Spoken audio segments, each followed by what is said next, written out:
নমস্কার, সবাইকে স্বাগত। আজকে এই ক্লাসে আমি আলোচনা করব লেসন 5 টেন্স সম্পর্কে। তবে টেন্স শুরু করার আগে আমি ভার্ব সম্পর্কে একটু আলোচনা করব, কারণ টেন্স বলতে ভার্বের সময়কে বোঝায় বা টাইমকে বোঝায়। তাই প্রথমে একটু ভার্ব নিয়ে আলোচনা করব, তারপর টেন্স নিয়ে আলোচনা করব। তো প্রথমে জানা যাক ভার্ব কি। তো কয়েকটি সেন্টেন্স লিখি। She is a doctor. She has some toys. She works in a hospital. She can play the piano.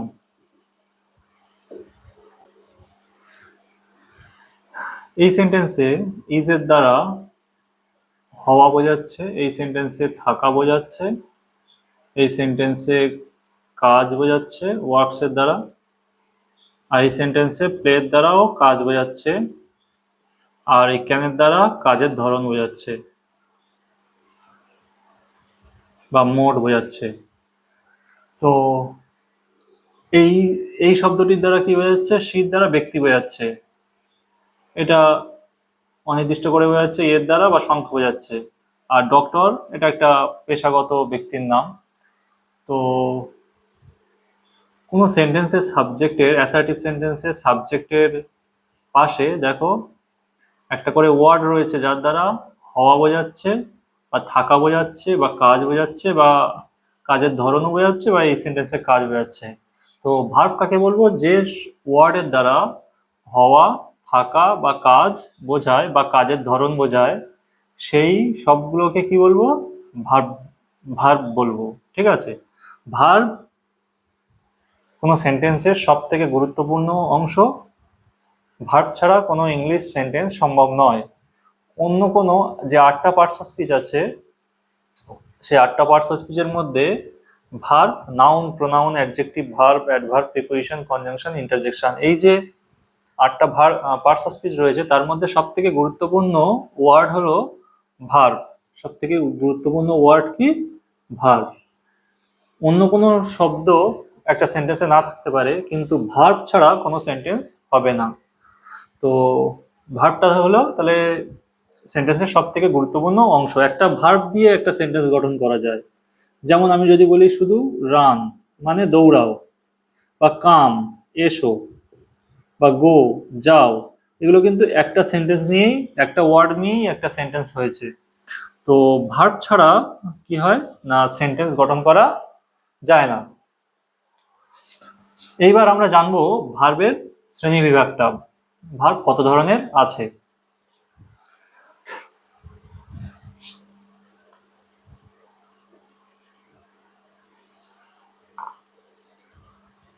Verb প্রধানত দুই ধরনের আছে, ফাইনাইট ভার্ব আর non finite verb.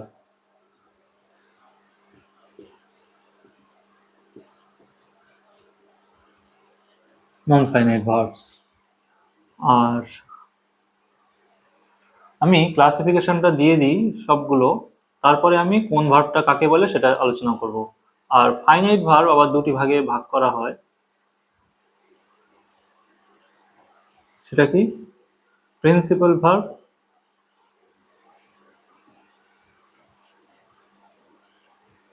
Principal verbs, আর কি অক্সিলিয়ারি ভার্বস।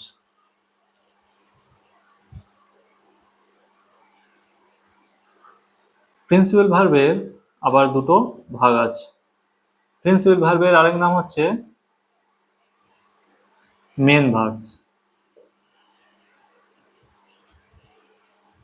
অক্সিলিয়ারি ভার্বের আরেক নাম হচ্ছে হেল্পিং ভার্বস।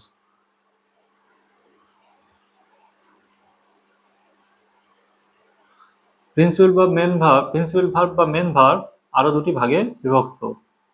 ট্রানজিটিভ ভার্ব,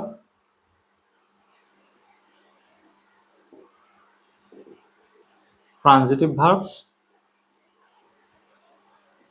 আর ইনট্রানজিটিভ ভার্বস।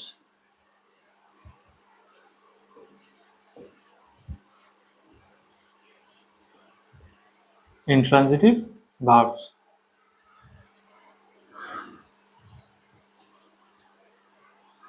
আর auxiliary verb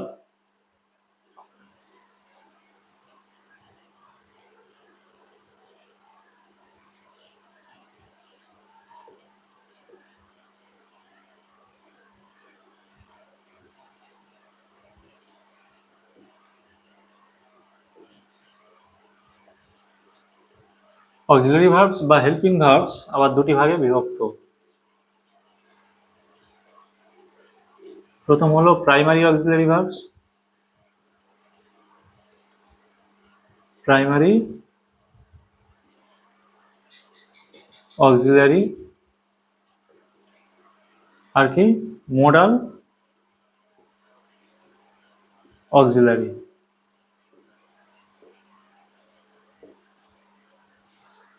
primary auxiliary verb আবার তিনটি ভাগে বিভক্ত।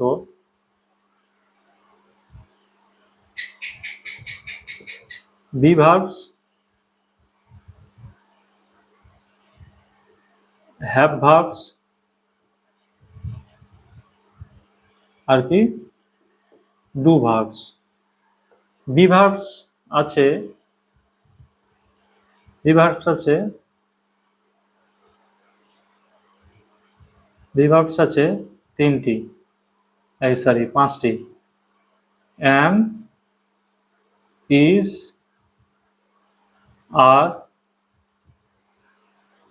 was, were। হ্যাভ ভার্ব আছে তিনটি, হ্যাজ, হ্যাভ আর হ্যাড। আর ডু ভার্ব আছে তিনটি, ডু, ডাজ আর ডিড। আর মোডাল অক্সিলারি ভার্বস 13টা রয়েছে।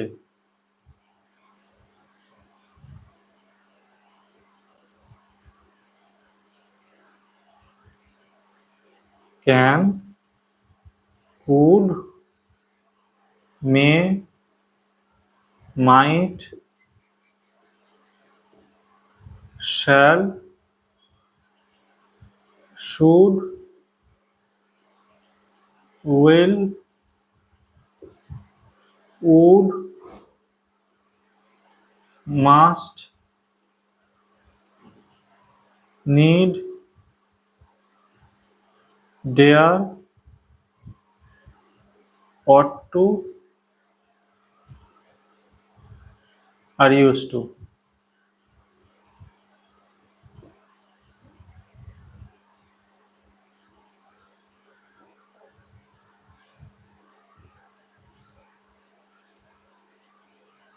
তো প্রাইমারি অক্সিলারি আর modal auxiliary, primary auxiliary be verb, have verb, do verb আছে টোটাল 11টা, আর মোডাল অক্সিলারি আছে 13টা।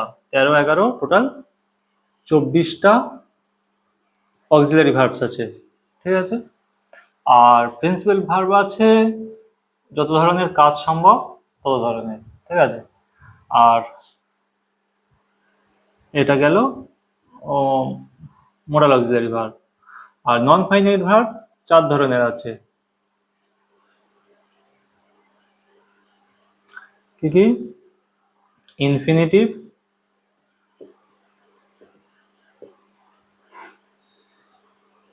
তারপর জিরান্ড, তারপর পার্টিসিপেল,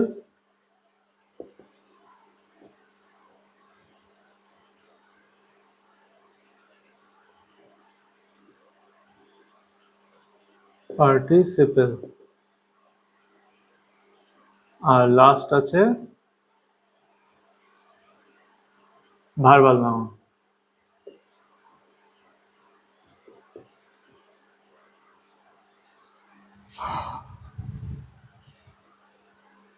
তো এইবারে আমি এই ভার্বগুলো সম্পর্কে সংক্ষেপে আলোচনা করব, প্রত্যেকটা ভার্ব কাকে বলে উদাহরণ সহ। প্রথমে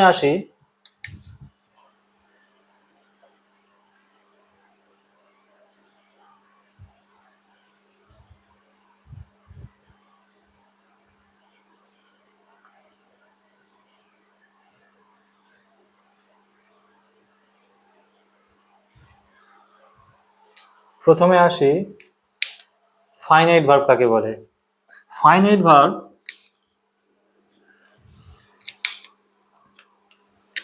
দেখো, হি, ধরো আই প্লে লুডো, আমি লুডো খেলি। এই সাবজেক্টের পর যে ভার্বটার সাবজেক্টের নাম্বার ও পার্সন অনুযায়ী যে ভার্ব ব্যবহার হয় তাকে ফাইনাইট ভার্ব বলে। আর ফাইনাইট ভার্বের কি, সাবজেক্ট অনুযায়ী যেমন নাম্বারের চেঞ্জ হতে পারে, আবার টেন্সেরও চেঞ্জ হতে পারে। ঠিক আছে, ফাইনাইট ভার্বের এখানে আই ছিল বলে প্লে হয়েছে, হি থাকলে প্লেজ হতো। বা আমি এটা পাস্ট টেন্সে লিখলে, মানে অতীত সময়ের উল্লেখ করতে চাইলে আমি এখানে প্লেড লিখতাম। তাহলে দেখো, এই ভার্বটার সাবজেক্ট অনুযায়ী এই নাম্বারের চেঞ্জ হচ্ছে। আবার আমি যদি দে লিখতাম, প্লে লিখতাম, তাহলে সাবজেক্ট দেখো সিঙ্গুলার, থার্ড পার্সন সিঙ্গুলার আছে বলে এস, থার্ড পার্সন সিঙ্গুলার নেই বলে এস নেই। বা টেন্সেরও পরিবর্তন হচ্ছে। ঠিক আছে, এটা প্রেজেন্ট টেন্স, এটা পাস্ট টেন্স। তাহলে ফাইনাইট ভার্ব কাকে বলবো, যে ভার্বের সাবজেক্ট অনুযায়ী সাবজেক্টের নাম্বার ও পার্সন অনুযায়ী রূপের পরিবর্তন হয়, আর কি যে ভার্বের টেন্স পরিবর্তনও হয়। হ্যাঁ, আমি এখানে ফিউচার টেন্সও লিখতে পারি, উইল প্লে। তাহলে যে ভার্বের টেন্স অনুযায়ী রূপের পরিবর্তন হয় বা সাবজেক্টের নাম্বার বা পার্সন অনুযায়ী পরিবর্তন হয়, সেই ভার্বকে ফাইনাইট ভার্ব বলে। আর ফাইনাইট ভার্ব সাধারণত কোথায় থাকে, সাবজেক্টের ঠিক পাশেই থাকে। সাবজেক্টের পাশেই ফাইনাইট ভার্ব থাকে, সাবজেক্ট থেকে দূরে নয়। তো এই গেল ফাইনাইট ভার্ব। আর নন ফাইনাইট ভার্ব কাকে বলে। নন ফাইনাইট ভার্ব যে ভার্ব এই সাবজেক্টের নাম্বার ও পার্সন অনুযায়ী যে ভার্বের এরকম পরিবর্তন হয় না, আর যে ভার্বটা এই সাবজেক্টের কাছাকাছি থাকে না। যেমন আমি যদি ইনফিনিটিভের উদাহরণ দিই, আচ্ছা ইনফিনিটিভ কেমন দেখতে হয়, এই যদি প্লে ভার্বটা বলি, ইনফিনিটিভ হিসাবে লিখলে হয় টু প্লে, এটা simple infinitive form, to play. জিরান্ড হিসাবে লিখলে হবে প্লেইং। আচ্ছা, পার্টিসিপল হিসেবে লিখলে হবে, পার্টিসিপল আবার তিনটে ভাগ আছে পার্টিসিপলের। কি কি, present participle, present participle, past participle,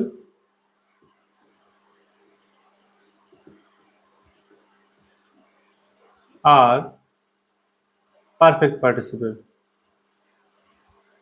আচ্ছা, একটু নিচে লিখলাম,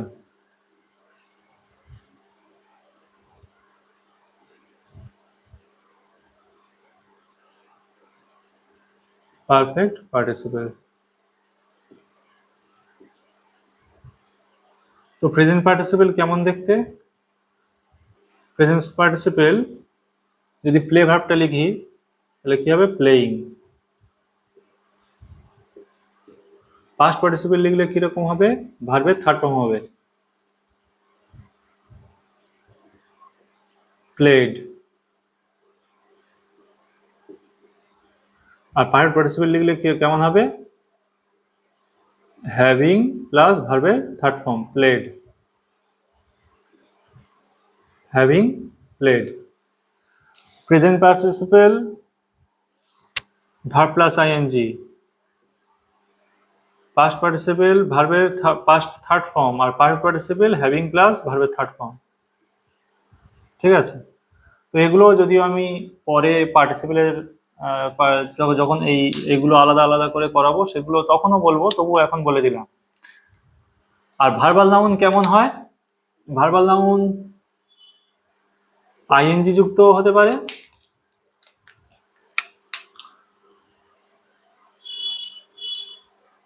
আইএনজি যুক্ত হতে পারে, আবার কোনো সাফিক্স যুক্ত হতে পারে।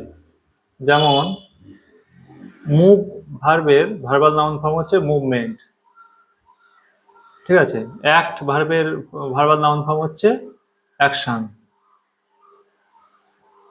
অ্যাকশন, এরকম। এগুলো হচ্ছে ভার্বাল নাউন। তো নন ফাইনাইট ভার্ব তাহলে কাকে বলে? যে ভার্বের টেন্স অনুযায়ী কোনো সাবজেক্ট টেন্সের পরিবর্তন হয় না। যেমন একটা বাক্য লিখি,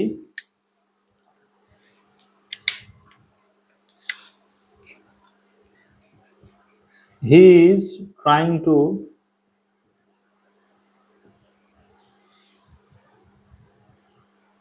solve he is trying to solve the problem, সে সমস্যাটি সমাধান করার চেষ্টা করছে। এবারে দেখো সাবজেক্টের অনুযায়ী এই ভার্বটা হয়েছে, এই ভার্বটা চেঞ্জ হচ্ছে, তাহলে এখানে এইটাই ফাইনাইট ভার্ব, সাবজেক্টের কাছাকাছি আছে। কিন্তু এই সাবজেক্টের টেন্স অনুযায়ী বা টেন্স অনুযায়ী এই ভার্বের পরিবর্তন হবে না। এখানে যদি ইজ ট্রাইংটা পাস্ট টেন্সে আমি ওয়াজ ট্রাইং দিতে পারি, ফিউচারে উইল বি ট্রাইং দিতে পারি। প্রতি ক্ষেত্রেই দেখো এই ভার্বটা চেঞ্জ হবে না। যাই হোক, হি, তাহলে এই যে চেঞ্জ হচ্ছে না এই ভার্বে, এই ভার্বটাকেই বলা হয় নন ফাইনাইট ভার্ব। এটা আমি শুধু ইনফিনিটিভটা দিয়ে দেখালাম, জিরান্ডের ক্ষেত্রেও একই, ঠিক আছে। এগুলো আমরা যখন ডিটেলসে এই এই চ্যাপ্টারগুলো আলাদা আলাদা করে করব, তখন এগুলো ডিটেলসে জানবো। এখন শুধু জেনে নাও ফাইনাইট ভার্ব মানে যে ভার্বটা সাবজেক্টের কাছাকাছি থাকে, আর যে ভার্বের টেন্স চেঞ্জ হয়, আবার সাবজেক্টের নাম্বার ও পার্সন অনুযায়ী চেঞ্জ হয়, তাকে ফাইনাইট ভার্ব বলে। আর যে ভার্বটা সাবজেক্ট থেকে একটু দূরে বসে আর সাবজেক্ট অনুযায়ী যার চেঞ্জ হয় না নাম্বার পার্সন, আবার কি টেন্স, যে ভার্বের টেন্সেরও চেঞ্জ হয় না, ঠিক আছে, তাকে বলা হয় নন ফাইনাইট ভার্ব। এইবার এবার জানবো প্রিন্সিপাল ভার্ব কি, অক্সিলারি ভার্ব কি। ধরো লিখলাম he plays ludo, say ludo খেলে। লিখলাম হি ইজ প্লেইং লুডো, বা লিখলাম হি ক্যান প্লে লুডো। আবার লিখলাম হি ইজ আ প্লেয়ার। এবার দেখো এই সেন্টেন্সে এই ভার্বটি কাউকে সাহায্য করছে না, একাই বসেছে। এই ভার্বটি হলো প্রিন্সিপাল ভার্ব। যে ভার্বে যে ভার্বটি অন্য কোনো ভার্বকে সাহায্য করে না, স্বাধীনভাবে বসে, তাকে প্রিন্সিপাল ভার্ব বলে। আবার কি, যে ভার্বের অর্থ প্রকাশ পায়। এই ভার্বের মানে কি হচ্ছে? খেলা, খেলে, এটাই প্রিন্সিপাল ভার্ব। এই বাক্যে দেখছি দুটো ভার্ব আছে, দুটো ভার্ব আছে মানে একটি প্রিন্সিপাল হবে আর অন্যটি অক্সিলারি ভার্ব হবে, মানে একটি প্রধান ক্রিয়া হবে আর একটি সাহায্যকারী ক্রিয়া হবে। এবার কোনটাকে প্রধান কোনটাকে সাহায্যকারী বলবো? যখন দুটি ভার্ব থাকবে, দুটি ভার্বের মধ্যে যে ভার্বের অর্থ প্রকাশ পাবে সেই ভার্বটি হবে প্রিন্সিপাল ভার্ব। আমরা জানি ইজ মানে হয়, কিন্তু এই দুটো মিলে এর অর্থ কি হচ্ছে? ইজ প্লেইং মানে খেলছে। দেখো এখানে কিন্তু হয় এই ভার্বের অর্থ প্রকাশ পায়নি, এই ভার্বের অর্থ প্রকাশ পেয়েছে। যে ভার্বের অর্থ প্রকাশ পেয়েছে সেই ভার্বটাকেই বলবো প্রিন্সিপাল ভার্ব, আর অন্য যে ভার্বটি আছে সেই ভার্বটাকে বলবো কি? অক্সিলারি ভার্ব বা হেল্পিং ভার্ব। কারণ এই ভার্বটি টেন্স গঠনে এই ভার্বকে সাহায্য করছে, ঠিক আছে। এইবার জানবো, আচ্ছা ক্যান প্লে, এখানেও একই কথা, খেলতে পারে। এই ভার্বটিকে দুটো ভার্ব থাকলে দুটো ভার্বের মধ্যে যে ভার্বটার দ্বারা কাজ বোঝাচ্ছে সেইটাই প্রিন্সিপাল ভার্ব, অর্থ প্রকাশও পাচ্ছে।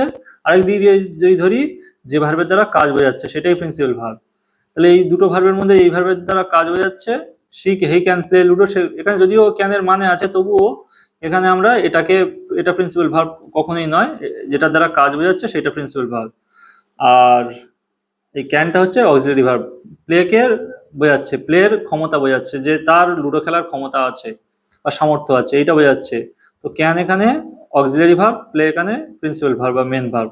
আর যখন কোনো বাক্যে একটাই ভার্ব থাকবে, এই যেমন একটা ভার্ব আছে, এই যেমন একটা ভার্ব আছে, এগুলো যে ভার্বই হোক না কেন, কাজের ভার্ব হোক আর কাজ না বোঝাক, এগুলোই তখন প্রিন্সিপাল ভার্ব হবে। কেন না এই ভার্বগুলো কাউকে সাহায্য করছে না, আর এই ভার্বেরই অর্থ প্রকাশ পাচ্ছে। দেখো এখানে ইজ এর মানে প্রকাশ পাচ্ছে, হি ইজ আ প্লেয়ার, সে হয় একজন খেলোয়াড়। এই বাক্যে কিন্তু ইজটা প্রিন্সিপাল ভার্ব, যদিও এটা অক্সিলারি ভার্বের মধ্যে আছে, এই বি ভার্বের মধ্যে আছে, সরি এই আছে, তবুও এটাকে আমরা, এটা অক্সিলারি ভার্ব, কিন্তু আমি এই বাক্যেতে প্রিন্সিপাল ভার্ব হিসেবে ব্যবহার হয়েছে, কারণ এ কাউকে সাহায্য করছে না। ঠিক আছে, তো এই হলো প্রিন্সিপাল ভার্ব আর অক্সিলারি ভার্ব। এইবারে আমরা জানবো ট্রানজিটিভ ভার্ব কি, ইনট্রানজিটিভ ভার্ব কি। ট্রানজিটিভ ভার্ব মানে সকর্মক ক্রিয়া, আর ইনট্রানজিটিভ ভার্ব মানে, আচ্ছা এর আগে বলে দিই, ফাইনাইট ভার্ব মানে সমাপিকা ক্রিয়া, আর নন ফাইনাইট ভার্ব মানে অসমাপিকা ক্রিয়া। আর ট্রানজিটিভ ভার্ব মানে সকর্মক ক্রিয়া, আর ইনট্রানজিটিভ মানে অকর্মক ক্রিয়া। সকর্মক ক্রিয়া মানে কি, কর্ম আছে যার বা অবজেক্ট আছে। ট্রানজিটিভ মানে যে ভার্বের অবজেক্ট আছে, আর ইনট্রানজিটিভ ভার্বের মানে কি, যে ভার্বের অবজেক্ট নেই, তাকে ইনট্রানজিটিভ ভার্ব বলে।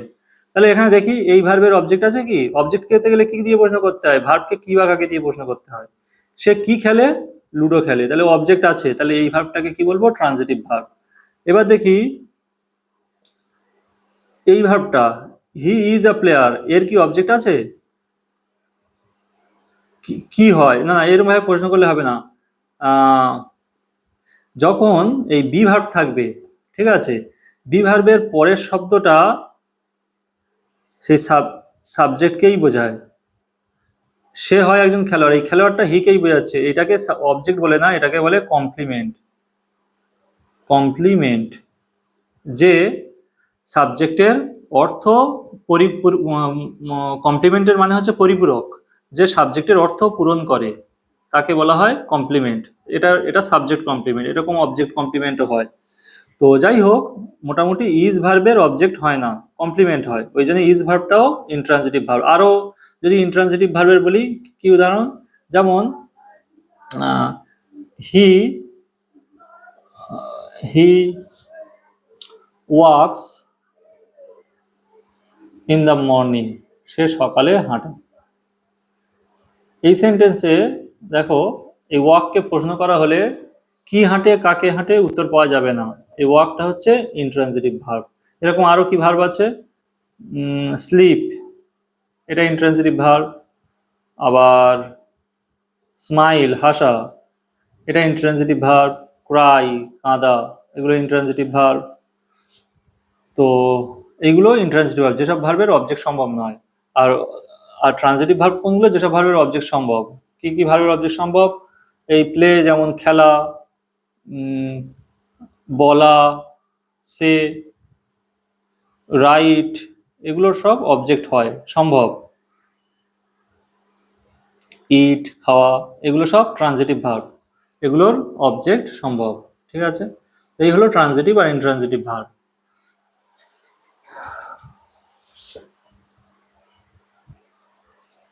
আমি যা বোর্ডে বুঝিয়ে দিচ্ছি সেগুলো সব পারলে নোট ডাউন করে নেবে, নিলে কি হবে, টেন্স বোঝার সময় সুবিধা হবে বুঝতে। ঠিক আছে, আর এই অক্সিলারি ভার্ব বা হেল্পিং ভার্বের যে শ্রেণীবিভাগ, প্রাইমারি অক্সিলারি আর মোডাল ভার্ব যেগুলো আছে, এগুলো তো একদম জলের মতো মুখস্থ থাকবে। বি ভার্ব যেগুলো আছে, am is are was were 5টা, হ্যাভ ভার্ব আছে, has have had, do verb আছে, ডু ডাজ ডিড, এগুলো পুরো মুখস্থ থাকবে। আর মোডাল ভার্ব এই 13টা আছে। তো এই হলো আপাতত ভার্ব সম্বন্ধে সংক্ষেপে আলোচনা।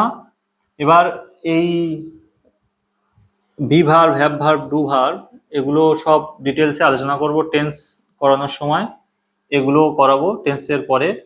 আর তারপরে আমরা নন ফাইনাইট ভার্ব যেগুলো আছে সেগুলো পরপর স্টেপ বাই স্টেপ শিখবো।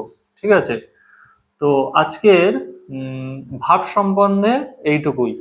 আর হ্যাঁ, এইবারে আমি টেন্স সম্বন্ধে বলি, টেন্সটা কি, এইবারে আমি টেন্স সম্বন্ধে বলি। আর পরবর্তী ক্লাসে টেন্সের সম্বন্ধে আরো ডিটেলসে আলোচনা করব। এখন টেন্স সম্বন্ধে বেসিক টেন্সটা কি সেটা জানবো। তাহলে টেন্সটা কি, টেন্স আর কিছুই নয়, টেন্স মানে ভার্বের টাইমকে টেন্স বলা হয়, বা ভার্বের সময়, ক্রিয়ার সময়কে বলা হয় টেন্স। ঠিক আছে। তো ক্রিয়ার সময়কে কেমন টেন্স বলা হয়? ধরা যাক এখান থেকে যে কোনো একটা ক্রিয়া নেওয়া যাক। ধরো আমি এখান থেকে অ্যাম ক্রিয়াটা নিলাম, ভার্বটা নিলাম। তাহলে আই অ্যাম আ স্টুডেন্ট, এই একটা ক্রিয়া নিলাম। আচ্ছা, এই একটা ক্রিয়া নিলাম, আই ওয়াজ আ স্টুডেন্ট। এবার লিখতে পারি I shall be a student, মানে এই বি, এই বেস ফর্মটা নিলাম। তো একটা ভার্বের তিনটে রূপ হয়, প্রেজেন্ট রূপ, মানে সরি, একটা ভার্বের তিনটে রূপ হয়। এই ক্ষেত্রে একটা কথা বলে দিই,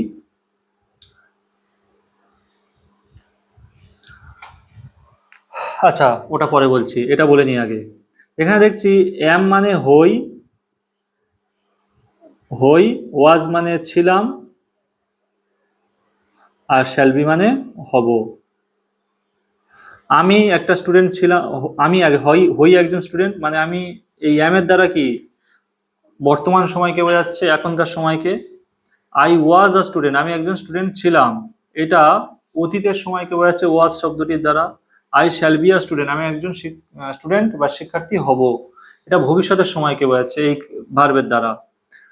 তো আমি দেখতে পাচ্ছি একটা ভার্বের সাধারণত তিনটে, ভার্বের দ্বারা তিনটে সময় বোঝাতে পারে। কি কি সময়?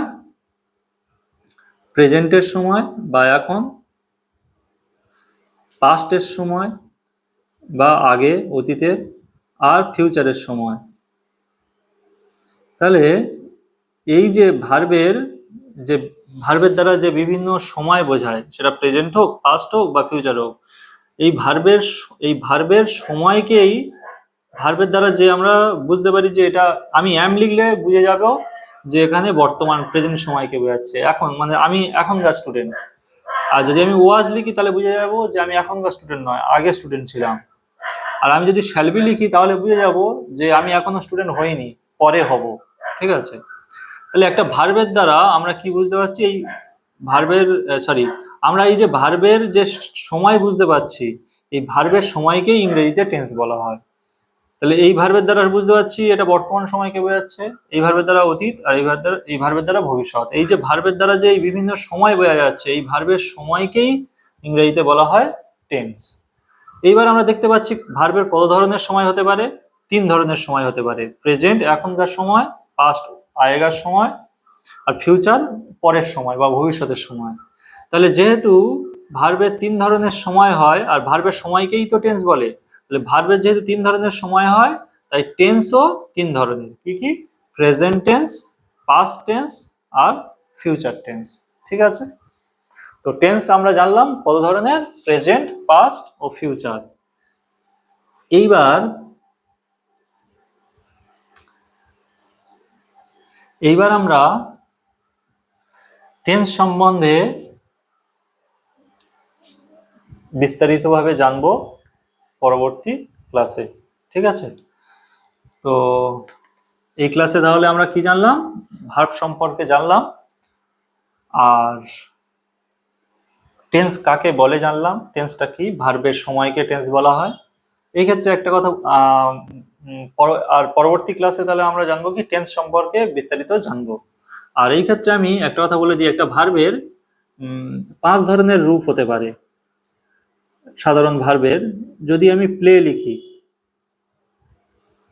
প্লেটা হলো এটা বেস ফর্ম, মানে যে ফর্মটার কোনো রূপ চেঞ্জ হয় না, টেন্সের, টেন্সেরও কোনো রূপ চেঞ্জ হয় না, এইটাই হচ্ছে বেস ফর্ম, মানে মূল রূপ। আচ্ছা, প্লে ভার্বের প্রেজেন্ট রূপ, প্রেজেন্ট রূপ, প্রেজেন্ট ফর্ম,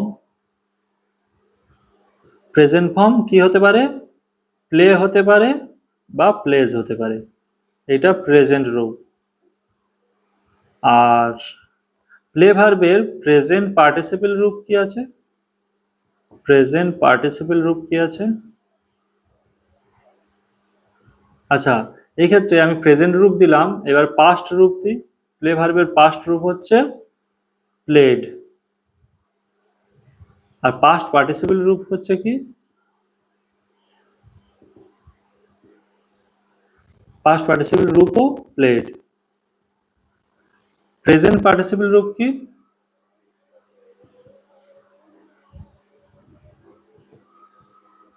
প্রেজেন্ট পার্টিসিপল রূপ কি? প্লেইং, মানে ভার্বের সাথে আইএনজি। তো একটা ভার্বের সাধারণত এই তিনটি রূপ হয়। বেস রূপ, মানে যেটার সঙ্গে কিচ্ছু যুক্ত হয় না। আর প্রেজেন্ট রূপ প্লে বা প্লেস, মানে সাবজেক্ট থার্ড পারসন সিঙ্গুলার হলে এস, নতুবা প্লে। তারপর পাস্ট রূপ, তারপর পাস্ট পার্টিসিপল রূপ, তারপর প্রেজেন্ট পার্টিসিপল রূপ। এই 5 ধরনের, 1 2 3 4 5, এই 5 ধরনের রূপ হয় কোনো ভার্বে। ঠিক আছে? আচ্ছা, এইগুলো কনজুগেশন অফ, এর মধ্যে এই প্রেজেন্ট ফর্মকে ভার্বের ফার্স্ট ফর্ম বলা হয়, পাস্ট ফর্মকে ভার্বের সেকেন্ড ফর্ম বলা হয়, আর পাস্ট পার্টিসিপলকে ভার্বের থার্ড ফর্ম বলা হয়। এই তিনটে রূপ যদি তোমাদের কাছে গ্রামার বই থাকে, সেই গ্রামার বইয়ে কনজুগেশন অফ ভার্বস এই চ্যাপ্টারে পাওয়া যাবে। এই চ্যাপ্টার থেকে সবাই এই ভার্বের তিনটে রূপ ভালো করে মুখস্থ করে রাখবে। যেসব ভার্বগুলো আছে কনজুগেশন অফ ভার্বসের জায়গায় দেখবে ভার্বস দুই ধরনের আছে, স্ট্রং ভার্ব আর উইক ভার্ব। ঠিক আছে? স্ট্রং ভার্ব আর উইক ভার্ব আছে। স্ট্রং ভার্ব বা ইরেগুলার ভার্ব আছে, আর উইক ভার্ব বা রেগুলার ভার্ব আছে। এই যেমন প্লে, এইটা হচ্ছে উইক ভার্ব বা রেগুলার ভার্ব। আর স্ট্রং ভার্ব কি আছে? যেমন নো, নিউ আর নোন, এইটা স্ট্রং ভার্ব বলা যেতে পারে বা ইরেগুলার ভার্ব বলা যেতে পারে। ঠিক আছে? নোন, তো এইগুলো একটু টেন্স করার আগে, টেন্সের সময় তো এইগুলো অবশ্যই লাগবে, টেন্স করার আগেও একটু মুখস্থ করে রাখলে টেন্স করতে সুবিধা হয়। ঠিক আছে? তাহলে এইবার আমরা নেক্সট ক্লাসে টেন্স সম্পর্কে ডিটেলসে জানবো। তো এই ক্লাসটি এই পর্যন্তই রইল। দেখা হচ্ছে পরবর্তী ক্লাসে।